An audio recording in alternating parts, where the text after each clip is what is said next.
Subscribe for more content.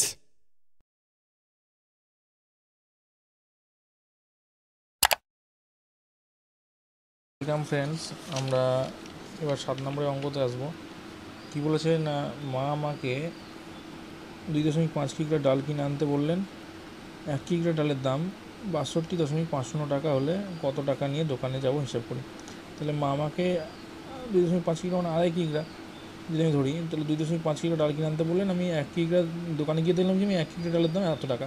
তাহলে তাহলে 2.5 কিগ্রা ডালের দাম নিশ্চয়ই বেশি হবে। এখন 1 কিগ্রা ডালের দাম যদি এটা হয়, আমাকে কিনতে হবে 2.5 কিগ্রা, তাই তো? তাহলে 1 কিগ্রা থেকে 2.5 কিগ্রা যেমন বেশি, তাহলে বেশি জিনিস কিনবো আমি, তাহলে আমাকে দামও নিশ্চয়ই বেশি লাগবে, তাই তো? তাহলে আমি এটা কী করে করবো না, 1 কিগ্রা ডালের দাম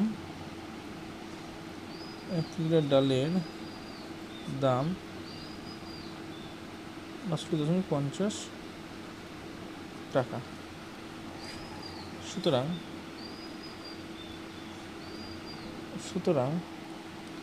2.5 কিগ্রা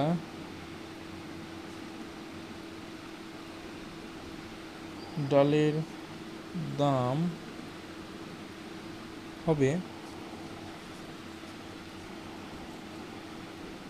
নিশ্চয়ই বেশি হবে, গুণ হবে। তাহলে 62.50 গুণ 2.5, তাহলে কী হবে 6250 বাই দশমিক মানে হচ্ছে 1 আর 1 পরে 2 শূন্য গুণ এটা হবে 25, 25 পরে 10, তাই তো?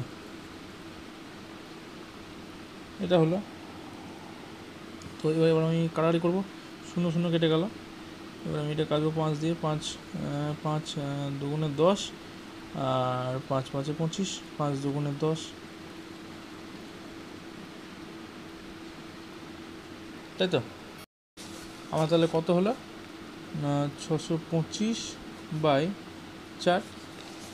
তো এটার সঙ্গে এটা ভাগ করলে উত্তর দেখবো আসবে 156.25 কী হবে টাকা। বোঝা গেল? এটার সঙ্গে ভাগ করবো, তাহলে আমার উত্তর আসবে এটা। 4 কে 4, তাহলে 2 থাকছে 22, তাহলে 4 5 20, 20 আবার 2 নামছে 424 হলে দশমিক দিয়ে এই উত্তরটা তোমাদের আসবে 156.25 টাকা। এটা তোমরা ভাগ করবে, দেখবো এই উত্তর তোমার এটা আসবে। পরের অঙ্ক কী আসছে? পরের অঙ্ক আছে, একটি সমবাহু ত্রিভুজের পরিসীমা 14.4 সেন্টিমিটার। ওই সমবাহু ত্রিভুজের একটি বাহুর দৈর্ঘ্য কত সেমি তা দশমিক সংখ্যায় লিখি। খুবই সহজ অঙ্ক।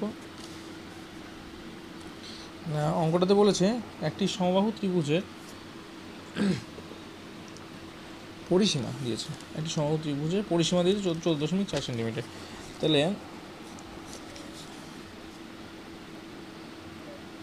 একটি সমবাহু ত্রিভুজের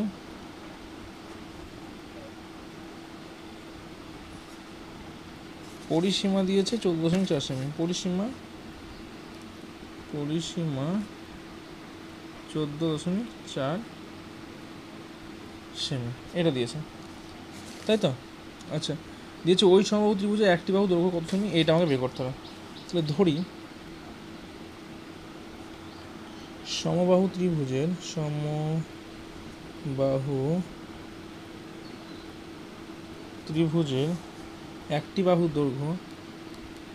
একটি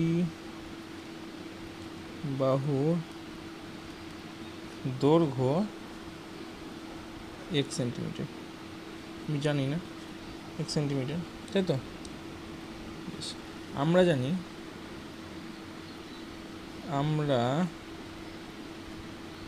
জানি সমবাহু ত্রিভুজের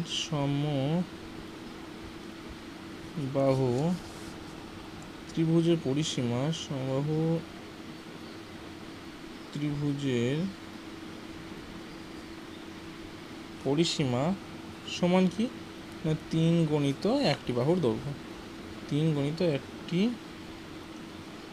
একটি বাহুর দৈর্ঘ্য। বোঝা গেল? তাহলে কী হবে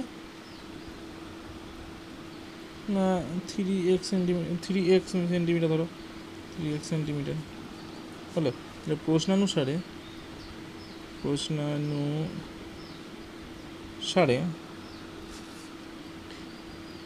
3x সমান 14.4 এটা আমি লিখতে পারি, তো লিখতে পারি, বা x সমান 14.4 বাই 3। তখন এটা এদিকে ছিল, এদিক থেকে এদিকে গেলে আমার কী হবে, চিহ্নটা পাল্টে যাবে, তাই এটা আমার ছিল কোণ হয়ে গেল কি ভাগ হলো। তাহলে অতএব x সমান কী হবে, x সমান হবে এটার সঙ্গে ভাগ করলে কত হবে, উল্টে কী হয়ে যাবে দেখবা 14.8 সেন্টিমিটার উত্তর আসবে। বোঝা গেল? আশা করি বুঝতে পেরেছ। ঠিক আছে, নেক্সট 9-এর গুণ করি। গুণ এগুলো তো আরও সহজ অঙ্ক। এখন গুণ এই যে অঙ্কগুলো যেগুলো আমরা এর আগে করে এসেছি বা এখনও করলাম, সেম ওই ধরনেরই গুণ, এগুলো তো আরও সহজ। 9-এর 1-এর ঠিক আছে 0.7 গুণ 0.9 এটা আছে। তো কী করব, যথারীতি 7 দশমিক মানে 1 আমরা জানি, দশমিকের পরে একটা সংখ্যা মানে একটা 0 গুণ 9/10। বোঝা গেল? বেশ, তাহলে আমরা জানি কি কাটাকাটি যদি হয় তোমার ওপর নিচু হবে আর কোনাকুনি হবে, তাহলে এখানে কাটাকাটি করার কোনো জায়গা নেই, তাহলে পাশাপাশি আমার গুণ হবে, তাহলে 7 63 আর 10 কত হবে 100। তাহলে 63 লিখবো। এখানে তোমার শূন্য কটা আছে, শূন্য আছে দুটো, তাহলে যেহেতু শূন্য তোমার দুটো আছে, তাই আমাকে দুটো ঘর পর দশমিক বসবে, এক ঘর দু ঘর দশমিক বসে গেল, উত্তর কত হলো 0.63। বোঝা গেল?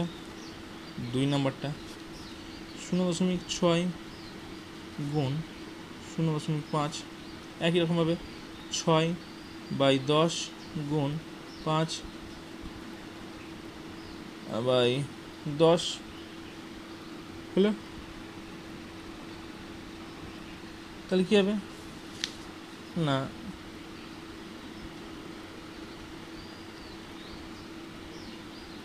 5×6 30 হলো, আর 10 100। তাহলে 30, এখানে শূন্য কটা আছে দুটো, তাহলে দুটো ঘর পর দশমিক 0.30 আনসার। তো এইরকমভাবে আমরা কিন্তু পরপর করে অঙ্কগুলো করে নিয়ে আসবো। ঠিক আছে, এই হলো আমাদের অঙ্ক। এইভাবে আমরা প্রত্যেকটা অঙ্ক কিন্তু আমরা একইভাবে করব, একই রকমভাবে। তো আজকের মতো এখানেই, নেক্সট ভিডিও খুব তাড়াতাড়ি নিয়ে আসবো। মানে অর্ধক্রমে যেগুলো আছে বড় থেকে ছোটো সাজাও, অর্ধক্রম ঊর্ধ্বক্রম আমি ছবি এঁকে ক্লাস নিয়েছিলাম, মনে পড়ছে যে এরকম একটা সিঙ্গাড়ার মতো একটা ছবি এঁকেছিলাম, দিয়ে কীভাবে উপর দিয়ে উঠছিলাম, কীভাবে নিচে দিয়ে নামছিলাম, কোনটাকে অর্ধক্রমে সাজাও, কোনটাকে ঊর্ধ্বক্রমে সাজাও, আমি সমস্ত কিছু কিন্তু করে দিয়েছিলাম। ঠিক আছে, তো এই অঙ্কটা করার আগে এর আগে প্রিভিয়াস ক্লাসটা আবার দেখে এসো, তাহলে এই অঙ্কগুলো করতে আরও সুবিধা হবে। যদি ভিডিওটি ভালো লাগে তাহলে অবশ্যই লাইক করবে আর বন্ধুদের মাঝে শেয়ার করবে। ঠিক আছে, ধন্যবাদ।